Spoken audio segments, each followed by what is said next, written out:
Okay guys, so in today's video we're going to be revisiting an old friend in the form of this AMD Radeon RX 580. It's been a while since we've actually taken a look at this graphics card, and so much has changed in the industry and in the graphics card market that I thought, why not revisit it, see how well it performs in some modern titles, and to be honest, I think a lot of you out there will be surprised.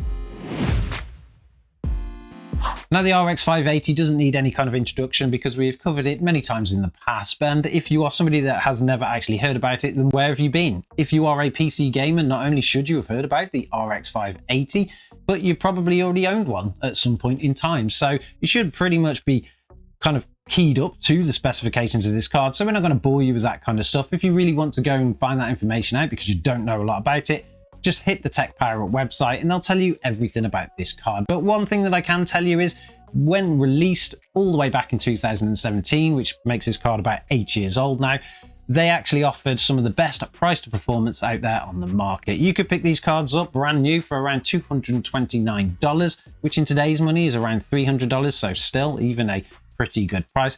And you could play any game that you wanted that was released onto the market in 1080p with a high preset and still achieve an average of 60 FPS.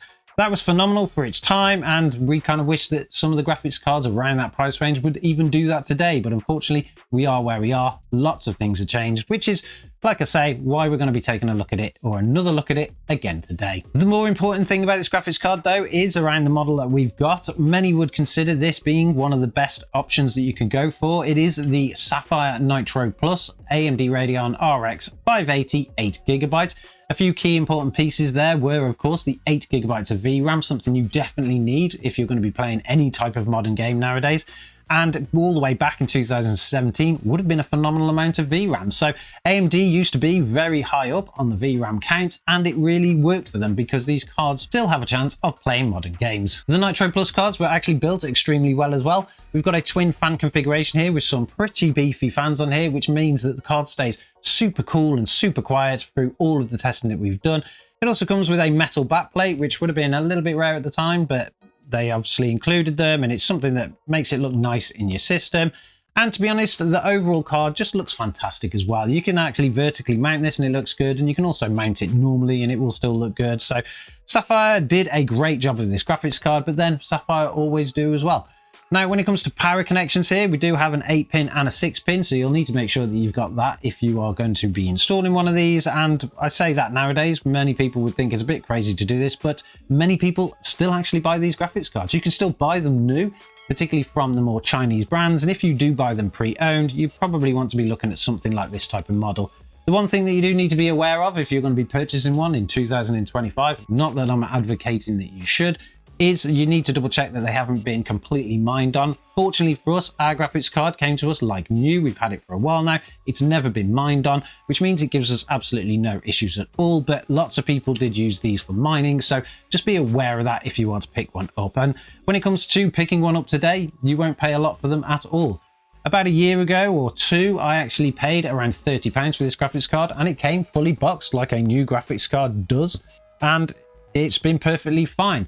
It did increase slightly in price over the years though. I did see these for sale about 6 months ago for around £80 on eBay, which seems pretty crazy really, particularly when AMD are cutting the driver support for them and stuff. But nowadays, you can actually easily pick them up again for £30. So for £30, you're going to get a card that was reasonably decent at least 8 years ago. But of course, how well does it game today? Well, when it comes to those super modern titles, unfortunately, you're out of luck. The RX 580 simply doesn't have the technology inside of it, nor the kind of pure grunt to be able to play games like Alan Wake 2. You are missing the mesh shaders here, and although the game will actually boot up, unfortunately, when it starts to load, you're going to get lots of issues there where performance is so bad and the game will probably crash due to GPU drivers. You also won't be able to play games like Indiana Jones and the Great Circle or Doom the Dark Ages because they do require hardware ray tracing, which the RX 580 doesn't have at all. So unfortunately, if you are somebody that wants to play those types of games and you have an RX 580, it's time to upgrade. You will need something a little bit more powerful than this and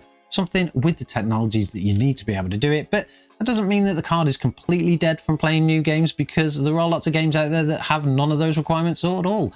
So that's what we're going to be focusing on, and we've done quite a bit of testing on this card, so let's see how well it can perform on some of those games. Atomfall is a great example of where the RX 580 can still be useful today. The game is not as demanding as some of those that we listed previously, and it doesn't require any kind of hardware ray tracing or mesh shaders or anything like that, so it's a great one to actually play on a graphics card like this, and is absolutely no issue for the RX 580 at all. Running the game in 1080p while lowering the settings down to a medium, which doesn't really affect the quality that much, you can get an average of around 84 frames per second with a 1% low of 62. That's a fantastic result for a graphics card that's around 8 years old and was never really seen as a high-end card. And the one thing that really helps it here is the 8GB of VRAM. With that kind of VRAM, you could increase the texture levels here if you really wanted to, but I didn't think you really needed to, because just running at a 1080p medium is enough for most people, and the game just works perfectly fine. Cyberpunk 2077 is a little bit old now, but it has had many different upgrades and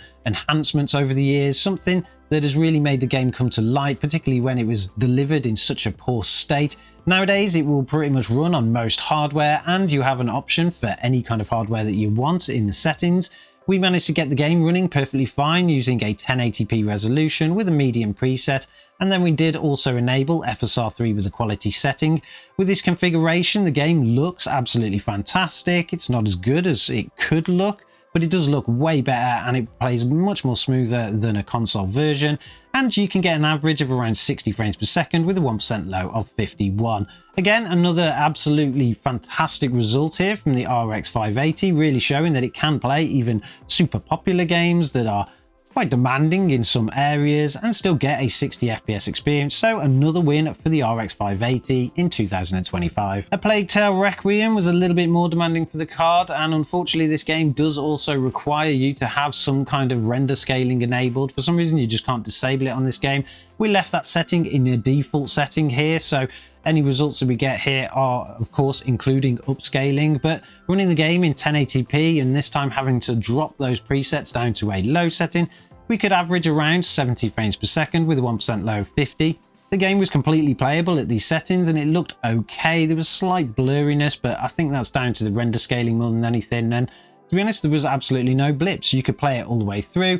It provided a great experience, so another win for the RX 580. Dead Island 2 performed as it would do with any graphics card that you really test. This game does have a few optimization issues which really affect the 1% lows more than anything, but again, on the RX 580 it would run perfectly fine. All you needed to do was set the game into a 1080p resolution, lower the preset down to a medium, no need for any kind of FSR or anything here, and you will get an average of around 82 frames per second with a 1% low of 35. Those 1% lows are not the best. You could do with a little bit more, but the game wasn't jerky or jumpy and it wasn't stuttery at all, so it's perfectly playable at those settings. You probably just would want a little bit more. Enabling FSR here probably wouldn't fix the 1% lows, so maybe a low setting would be better option here, and then using some kind of limiter on your performance could actually smooth things out. But to be honest, it was more than playable at these settings, so you could get away with it on this card. To no one's surprise, Doom Eternal is perfectly playable on an RX 580. Okay, the game is a little bit old now, but we can't test Doom the Dark Ages because it simply won't run on the card, but Doom Eternal will provide an excellent experience with the RX 580. You can run the game in 1080p and ramp the graphics up to the nightmare setting, and you will still achieve a high FPS experience here of around 113 frames per second with a 1% low of 85. Anybody out there saying that that game isn't playable with this kind of performance is kind of kidding themselves really, because it's a fantastic game and it's going to play super smooth with this kind of configuration, and it's going to look amazing too. It would be quite interesting to see if we could actually enable ray tracing on this game, but I'm not quite sure that the card will really take it due to its lack of hardware ray tracing capabilities, but maybe a software implementation is just enough, particularly with those high performance scores that we got. It's something that we'll probably test again in the future, maybe when we do some ray tracing tests on cards and things, but for now, without ray tracing, 1080p, nightmare setting, looks fantastic, definitely worth playing if you never have, and you have an RX 580. Days Gone is one of my favourite games from the Sony Entertainment Collection, and to be honest, it is perfectly playable on an RX 580. Running the game in 1080p with a high preset, you can get an average of 69 frames per second with a 1% low 56. Completely smooth experience here, and because of that high setting, the game looks fantastic as well, so definitely a game you can play on an RX 580 even still today. Hogwarts Legacy can actually be troubling to a lot of old graphics cards, mostly down to ones that have lower VRAM than this card does, but It does seem to suffer on 1% lows on a lot of games, but again, not much of an issue here for the RX 580. We ran the game in 1080p with a medium preset, and we still achieved an average of 58 frames per second with a 1% low of 45. That 45 there could be a little bit higher to provide a more smoother experience, but overall the game was more than playable. It looked great in a medium setting, so again, another game that you could definitely get away with on this graphics card. And for the cost of this graphics card being only around £30 now, if you are a Hogwarts fan, it is definitely something that you would want to try on it. Spider-Man Remastered, another game that looks fantastic no matter what settings you use, runs perfectly fine on an RX 580. In actual fact, we got a really decent experience here, particularly with the performance that we got. Running the game in 1080p with a medium preset, and as you can see, there is a bit of a pattern here when it comes to lowering those settings. You can get an average of 80 frames per second with a 1% low of 50. There is a little bit of stuttering once the game first loads in with this graphics card, but it very quickly goes away and everything smoothens out. And to be honest, getting that kind of performance in this game, which is so big, really shows that the RX 580 still has a bit of life left in it. So that is a great result as well. The one game that I thought this graphics card would have major issues with was Space Marine 2. Now that game seems to really test older graphics cards, but to my surprise, I could actually get it playable. I didn't think the game would even start and particularly actually get into a level. And even though there are a few blips in terms of textures loading, it's nothing that really takes away from the gameplay, but running the game in 1080p and dropping the settings down to a low, amazingly you can get an average of 57 frames per second with a 1% low of 38. Again, that's not the highest 1% low there, and it will cause slight stuttering now and again, but overall, for a graphics card of this price and this age and this kind of level, it's a fantastic result, being that you can actually start that game, and I think you could probably complete it with that kind of performance too. Which means this card actually really surprised me. I didn't expect half of those games to play as well as they did, but clearly the RX 580 still has a little bit of time left in it. How long will that last? I don't know, because more and more games are coming out with hardware ray tracing requirements and things like that. But for a card that would have cost you around $229 about 7 or 8 years ago, and again, like I say, in today's money, that's about $300. You got an amazing graphics card that lasted so long. You obviously do need to start considering upgrading if you want to play the latest modern titles, things that just simply will not start on this. But overall, I think it's a really good graphics card that a lot of people can still have lots of fun with. Been a lot of fun revisiting the RX 580. It's one of my favorite graphics cards, and I'm sure it is one of many people's favorite graphics cards, to be honest. If you are somebody out there that still uses one of these, or if you've bought one of these newer Chinese versions, I'm sure they're pretty much the same thing, really. Let me know in the comments below what kind of experience you're getting and what kind of games you're playing. Are you finding any kind of issues with trying to play the latest and greatest titles, or are you not even bothering? You're just accepting where you are and playing what it will actually play? Were any of those results surprising that we did in our testing today? I was quite surprised around Space Marine 2. I didn't think that game would stop, but it did. I was also quite surprised that you got such a high kind of performance in things like Atomfall.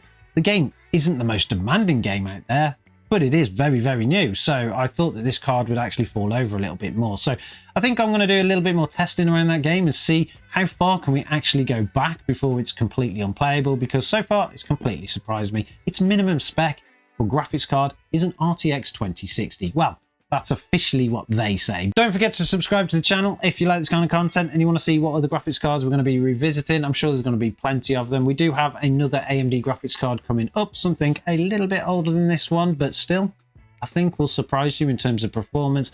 And I'm sure, as always, I'll catch you guys in the next one.